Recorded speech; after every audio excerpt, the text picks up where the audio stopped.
Introdução ao capítulo. Salve, salve, queridos alunos e alunas!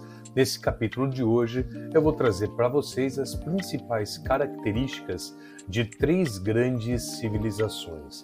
Eu vou trazer para vocês as características da civilização grega, macedônica e romana.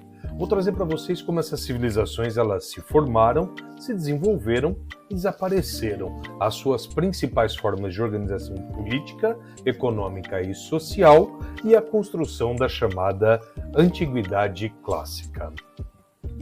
Gregos, macedônicos e romanos. Como vocês podem observar, nesses três quadros, nós temos aí um resumo geral das características de cada uma dessas civilizações. Como vocês podem observar, quando a gente estuda a civilização grega, nós a dividimos em três grandes períodos: o pré-homérico, o homérico e o arcaico.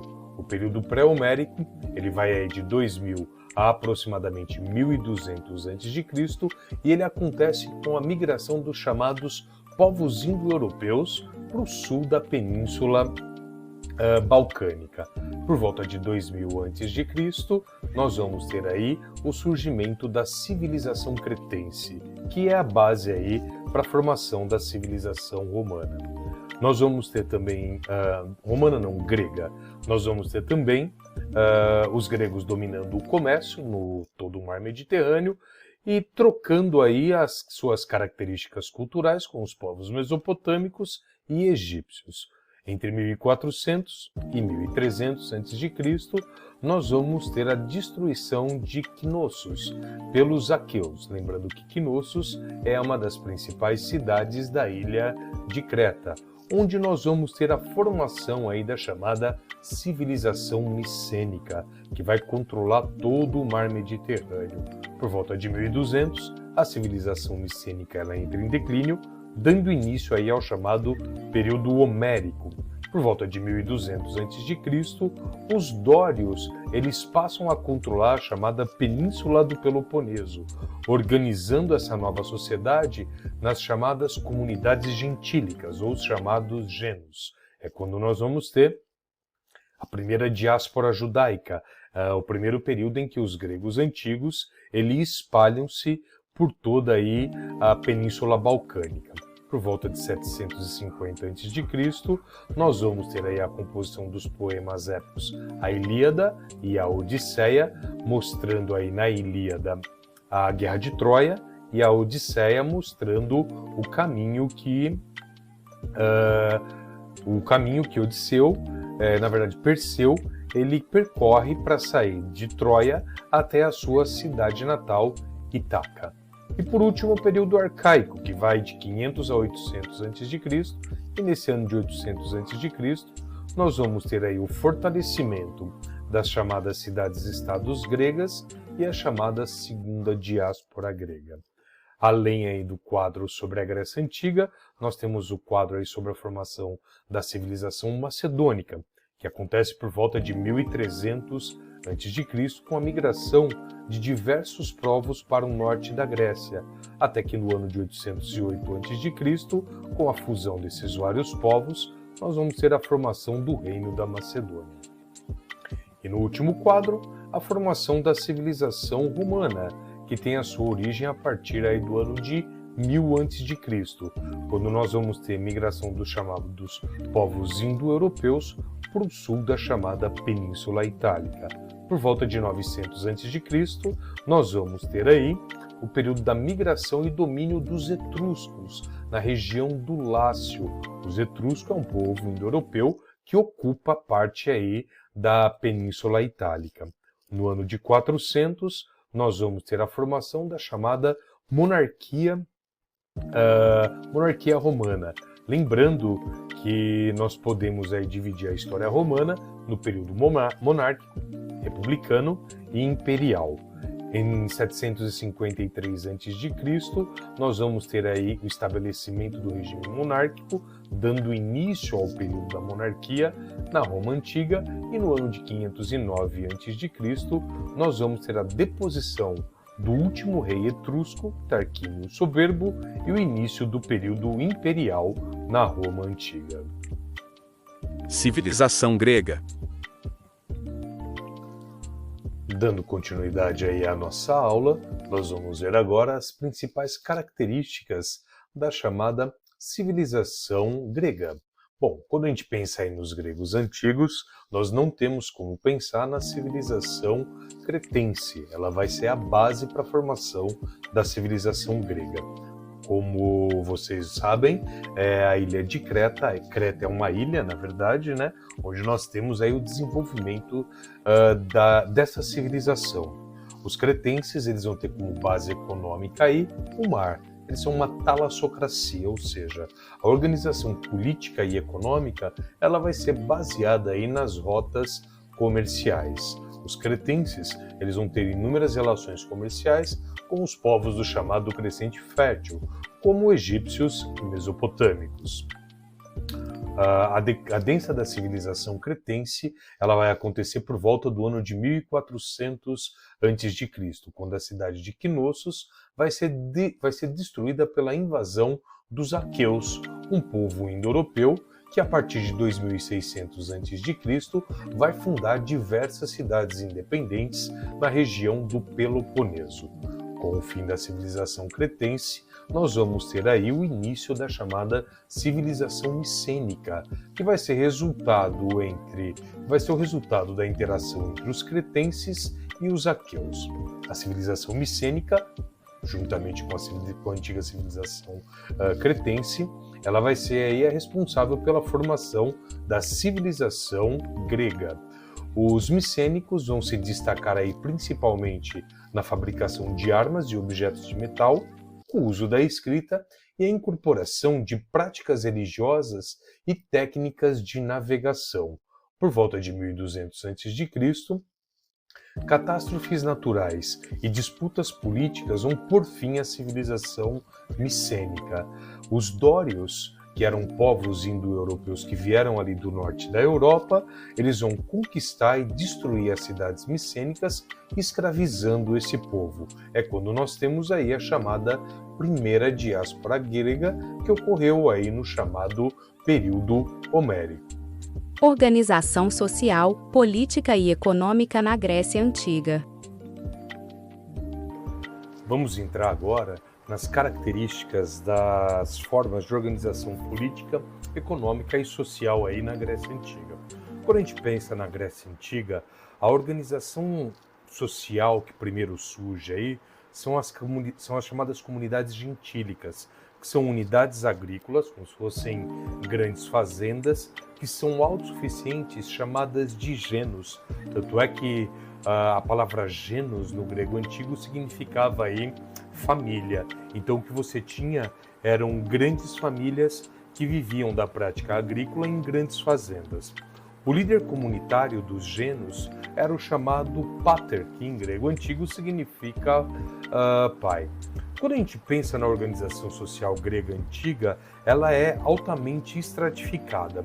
Nós temos ali no topo da pirâmide social grega os eupátridas, também eram conhecidos como bem-nascidos, os georgóis, que eram os pequenos agricultores, e os tetas, que eram os desfavorecidos que ficaram aí sem as terras. Posteriormente, dentro desse contexto de organização social grega, nós vamos ter aí a união das várias tribos, ou os genos, formando aí os chamados demos, que é algo parecido com o início da formação das cidades-estados gregas.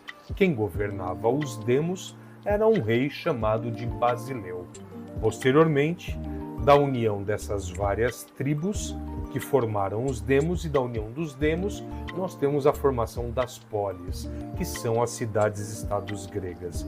Na Grécia Antiga, nós vamos ter a formação de um grande império, mas com cidades-estados independentes. Isso é muito importante vocês entenderem.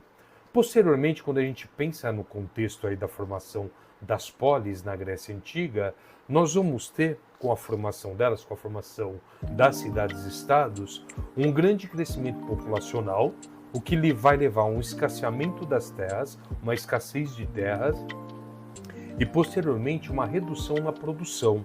Por conta disso, essa população grega que começa aí a passar fome, inicia a chamada Segunda Diáspora Grega.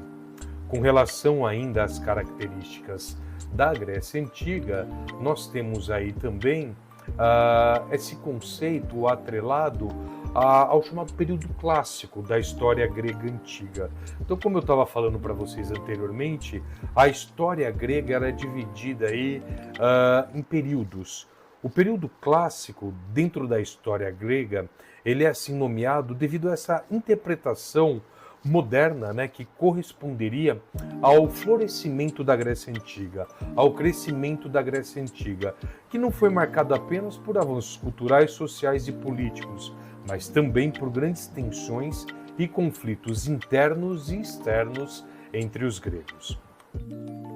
Quando pensamos na sociedade grega, nós vamos ter aí duas cidades-estados principais, a cidade de Esparta e a cidade de Atenas. Nesse momento, eu vou trazer para vocês as características principais da sociedade espartana.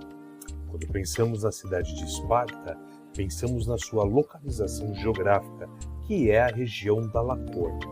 Os espartanos, eles eram descendentes diretos dos dórios e tornaram-se herdeiros da sua cultura militar. A sociedade espartana, ela tinha algumas organizações políticas únicas. Em Esparta Antiga, nós tínhamos aí como um sistema político uma diarquia, onde 2 reis governavam a cidade. Um dos reis era responsável pelas atividades religiosas e o outro rei ele era responsável pelas campanhas militares.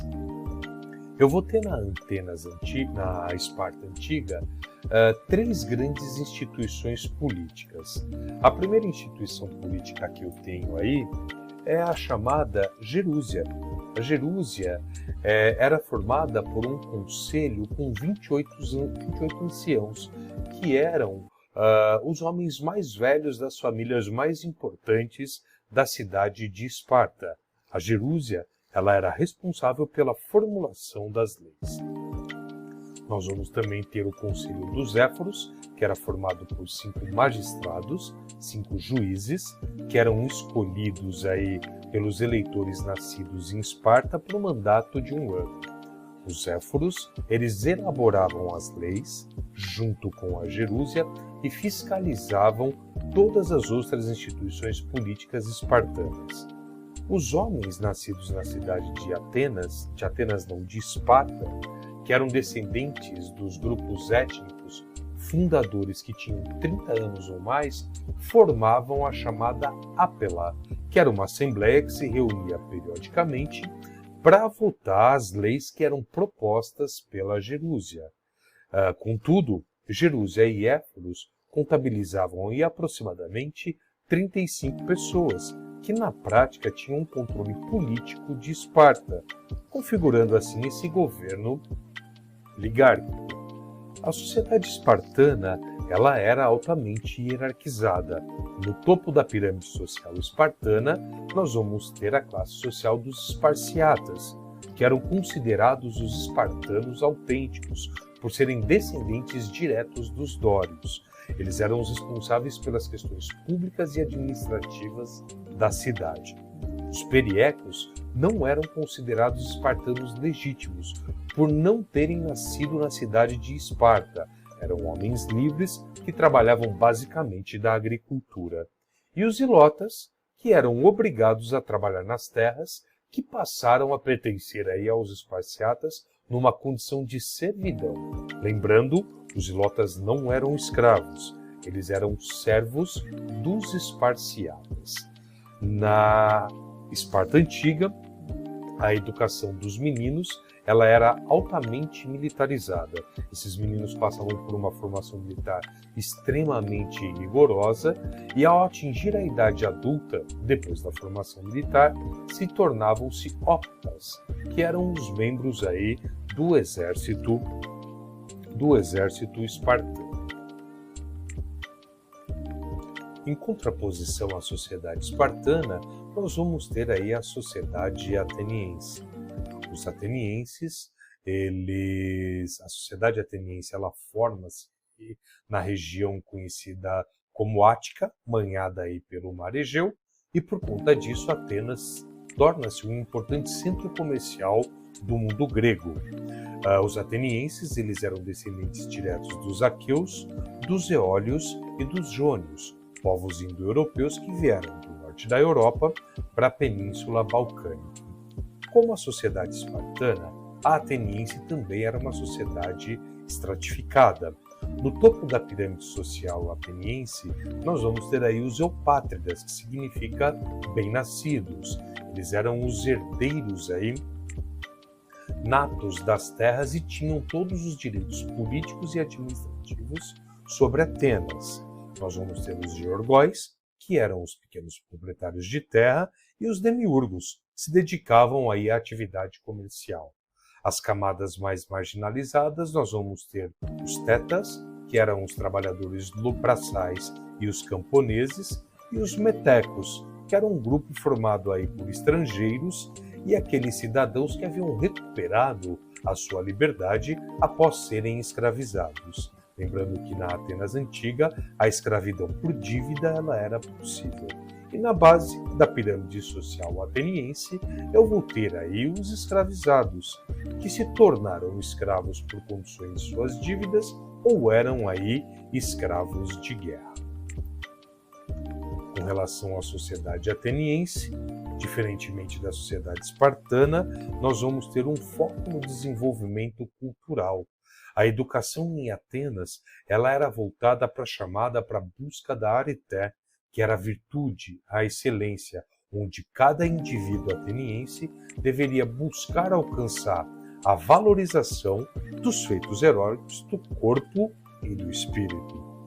Os atenienses também foram os responsáveis pela invenção do teatro, que era um culto ao deus Dionísio, onde nós vamos ter dois gêneros teatrais básicos, a comédia e a tragédia. As comédias elas eram escritas para ridicularizar os grupos sociais e até mesmo os líderes e as instituições políticas. Era uma crítica ácida. As tragédias elas vão explorar temas aí como a ação dos deuses, o destino e o sofrimento humano. As tragédias elas serviam para construir a base da moral ateniense. Conflitos e declínio da civilização grega. A civilização grega ela começa a declinar a partir do momento em que nós analisamos os confrontos dos gregos com os persas e os confrontos entre os próprios gregos. Só para vocês entenderem, por volta do século V a.C., ano de 400 a.C., os persas eles formaram aí um grande império e a partir daí começaram a organizar um exército poderosíssimo para invadir a Grécia e ocupar todo o território grego. A invasão ela começa em 490 a.C., quando o rei persa Dário I lidera aí o seu exército e tenta conquistar a cidade de Atenas. Porém, quando os persas vão se aproximando da região da Ática, os generais atenienses atacam os persas de surpresa na Batalha de Maratona e vencem aí os persas. É a primeira vitória grega contra os persas. A partir daí, então, nós temos a criação da Liga de Delos, uma união entre todas as cidades e estados gregas que tinham como objetivo defender a Grécia de invasores. A Liga de Delos ela é firmada aí no ano de 478 a.C. Nós vamos ter também a criação da Liga do Peloponeso. Sob o comando da cidade de Esparta, as cidades de Coríntio, Mégara e Tebas unem-se para bater de frente com a força e o poder político da cidade de Atenas, que criou aí a Liga de Delos. O grande problema, né, atrelado à Liga de Delos aí, é que a cidade de Atenas começa a utilizar toda a arrecadação da Liga de Delos em benefício para a estruturação da própria cidade. Isso causou essa revolta, vamos pensar dessa forma, das outras cidades gregas encabeçadas aí por Esparta. Por conta dessa disputa de poder entre Atenas e Esparta, nós vamos ter o início aí da Guerra do Peloponeso, que começa no ano de 431 a.C. e se estende até o ano de 404. A Guerra do Peloponeso, vocês podem observar que ela se estende por vários anos, onde nós tínhamos períodos de combates, conflitos e períodos aí de relativa paz. Com relação à Guerra do Peloponeso, a cidade de Esparta ela sai vitoriosa, ela vai conquistar aí todas as regiões que eram dominadas por Atenas, e isso vai causar um descontentamento de algumas cidades, até que no ano de 371 a.C., Tebas vai derrotar os espartanos e conquistar aí a força hegemônica por um período muito curto. Entendam que esse conflito, essa desunião entre as cidades gregas, ela vai levar a um enfraquecimento das cidades gregas, facilitando o domínio dessas cidades-estados gregas pelos macedônicos. No ano de 338 a.C., na Batalha de Queroneia, os exércitos gregos vão ser derrotados e a Grécia vai cair aí sobre o domínio macedônico, pondo fim à civilização grega. Civilização macedônica. A antiga Macedônia, ela fazia fronteira com a Grécia continental. É uma região montanhosa, unida aí por 3 grandes rios: o Haliakmon, o Áxio e o Strimon. A principal cidade macedônica era a cidade de Pela. Ela também tinha portos naturais, como o porto de Tessalônica. A Macedônia, ela vai ter a sua economia focada aí na sua floresta de pinheiros, que era utilizada aí para a construção de navios. A Macedônia também ela era coberta por planícies férteis, minas de ouro e prata, e os macedônicos viviam aí da criação de cavalos, ovelhas e bois. Os macedônicos, eles são um povo também de origem indo-europeia, que viviam em contato permanente com as populações não gregas e falavam um dialeto grego misturado com vocábulos estrangeiros. Os gregos consideravam os macedônicos semi-bárbaros e estrangeiros. Entre os anos de 359 a.C. e 336 a.C., Filipe II torna-se rei da Macedônia. Ele vai ampliar o seu exército, principalmente a sua infantaria, que ficou famosa pela formação de uma falange de fileiras armadas com longas lanças. A cavalaria, que eram soldados, na verdade cavaleiros, portavam armas pesadas. Entre 359 e 336 a.C., como já falei para vocês, Filipe II torna-se o rei. No ano de 338 a.C., as cidades gregas foram vencidas pelas tropas de Filipe II. As polis tiveram de se juntar à Liga de Corinto, dominada aí pelos macedônicos. Foi o fim da independência política e do esplendor das cidades-estados gregas e da democracia ateniense. Filipe II estabeleceu leis que o transformavam em soberano dos estados gregos. Com sua morte, seu filho, Alexandre II o Grande, que viveu entre 356 e 323 a.C., assumiu aí o seu trono. Alexandre ele vai reprimir 2 tentativas de rebelião promovidas pelas cidades-estados gregas. Grandes conquistas também foram dadas a Alexandre em direção ao continente africano e à Ásia. Durante 11 anos de batalhas, Alexandre o Grande vai conquistar a Síria, a Fenícia, a Palestina, as capitais do Império Persa e parte da Índia e do Egito. Alexandre ele foi um político extremamente habilidoso. Ele respeitava as tradições, a religião e a administração dos povos conquistados. Admitiu jovens persas no seu exército, promoveu o casamento de milhares dos seus soldados com mulheres orientais e incentivou ao máximo a troca de informações entre os diferentes povos do seu império. Estimulou os gregos a conhecerem a cultura oriental e a difundirem aí a sua própria língua. Dessa fusão da cultura grega com as culturas do Oriente, como as mesopotâmicas e as persas, nós vamos ter a chamada cultura helenística. Os territórios gregos conquistados por Alexandre se converteram à língua grega como oficial. Alexandre, ele funda dezenas de cidades com certa autonomia, mas ligadas ao poder central. Alexandre morre na Babilônia, provavelmente de malária, no ano de 323 a.C. Com a morte de Alexandre, o império vai ser dividido em 4 grandes reinos. Isso vai levar a uma crise política desses reinos, dando a possibilidade aí da ascensão de novos impérios, uma reação grega contra a cultura helenística e o declínio do Império de Alexandre a partir de 220 a.C. Entre 197 e 31 a.C., os romanos tomaram a maior parte do antigo Império de Alexandre.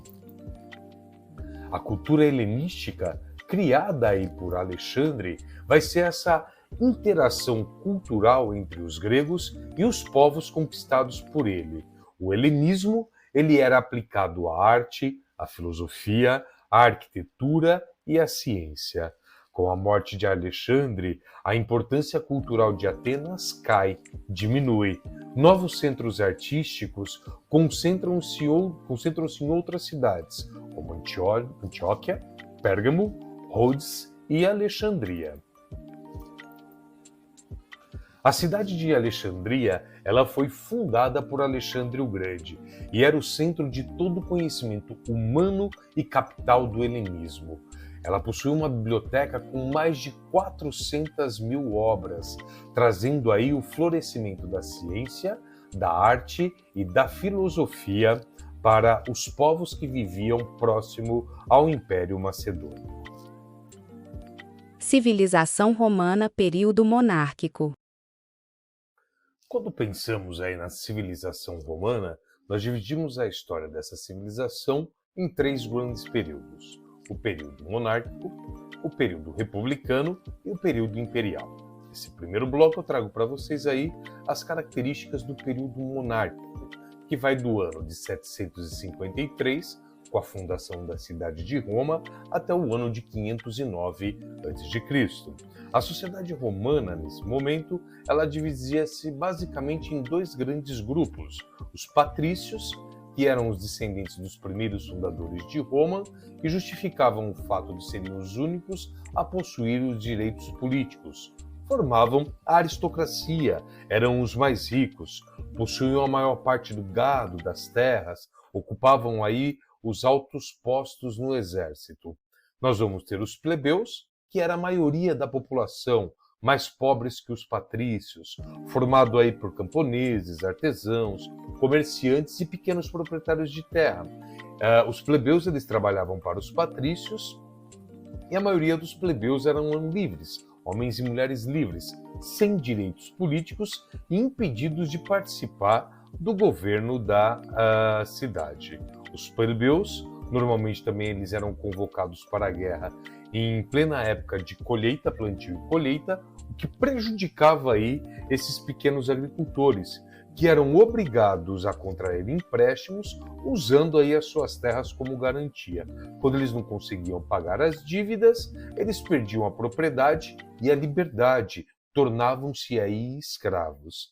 E dentro da sociedade romana também, nós vamos ter aí os escravos, que era a maioria da população composta de escravos de guerra, não tinham nenhum direito político, eram considerados instrumentos de trabalho, normalmente recebiam castigos físicos pesadíssimos.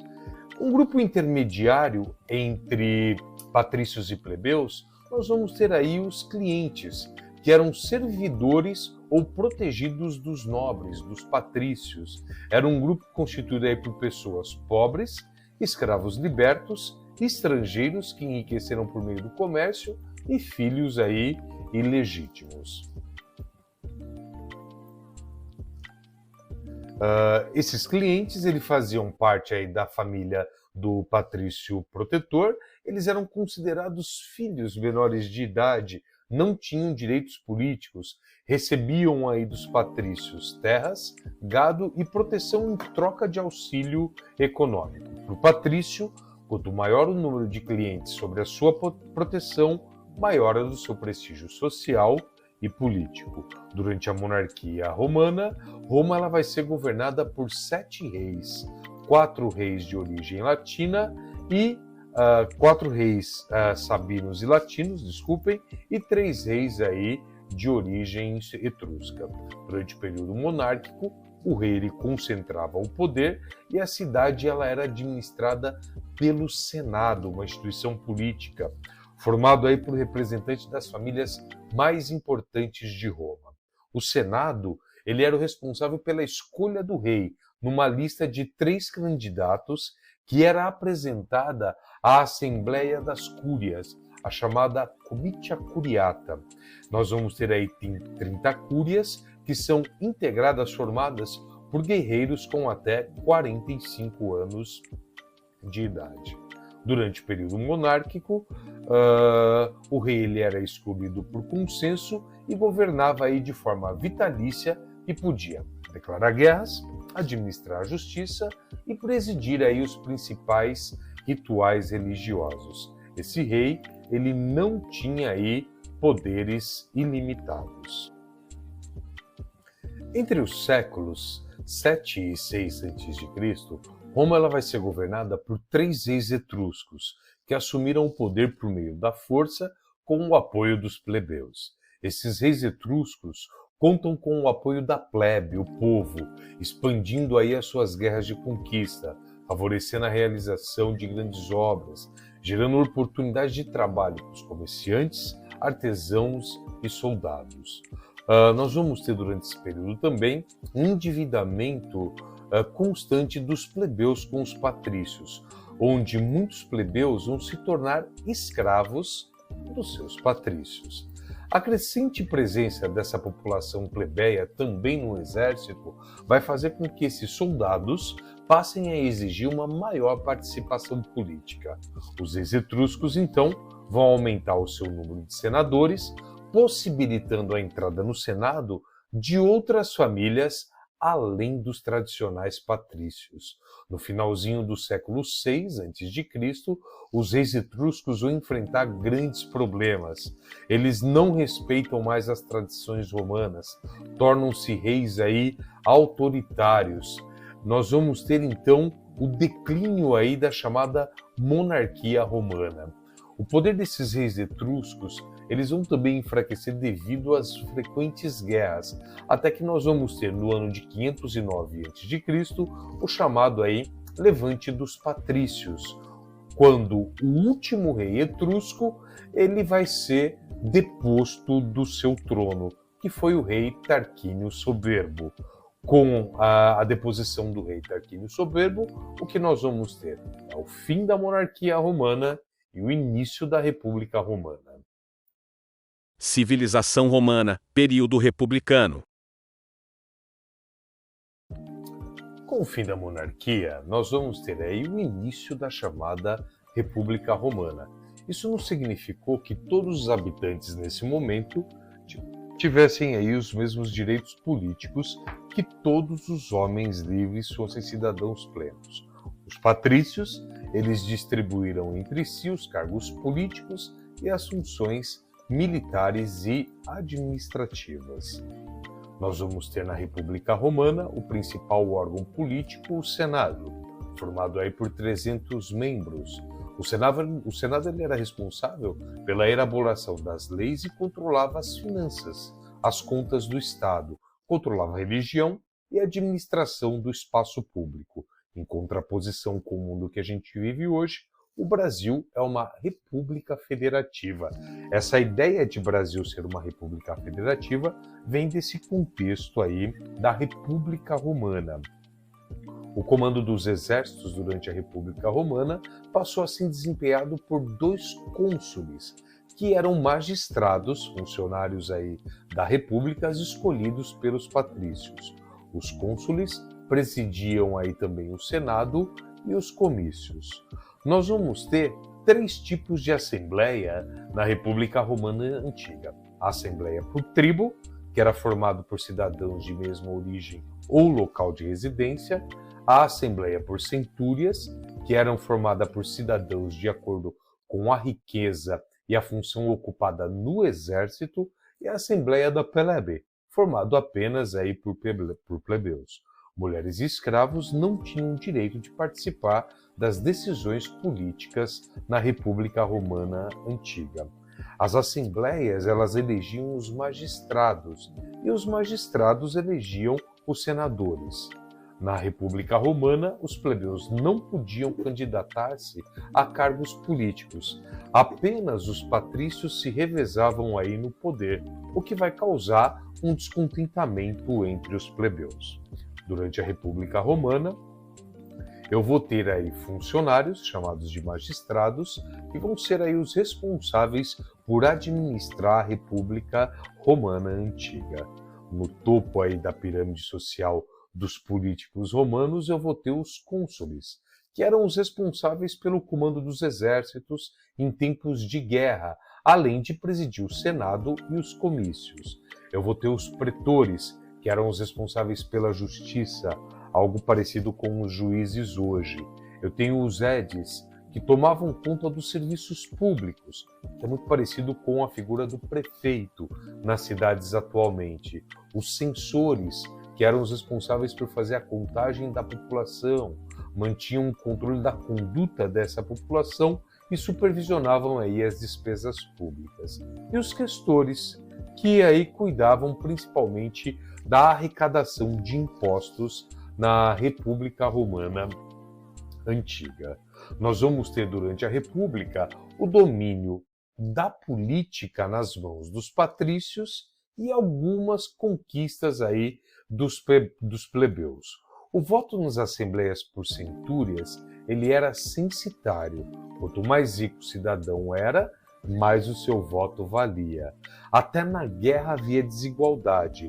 Na divisão dos espólios de guerra, que eram as conquistas de guerra, essa divisão acontecia de acordo com a posse de armas desse soldado. Os plebeus, então, vão promover inúmeras revoltas contra essa situação. Eles vão se organizar, fazer aí grandes greves e ameaçam aí abandonar a cidade de Roma. Nós vamos ter aí inúmeras guerras travadas pelos romanos com o objetivo aí de defesa da cidade dos ataques e saques de outros povos.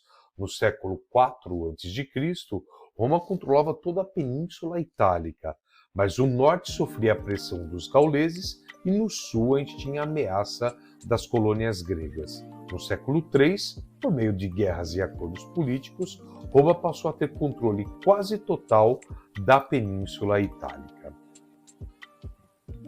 Os romanos, então, começam a passar aí a disputar as rotas comerciais e terrestres com algumas colônias, como a colônia de Cartago, no norte da África, que foi fundada pelos fenícios, povos que nós já estudamos anteriormente, que controlava essa navegação na parte ocidental do mar Mediterrâneo.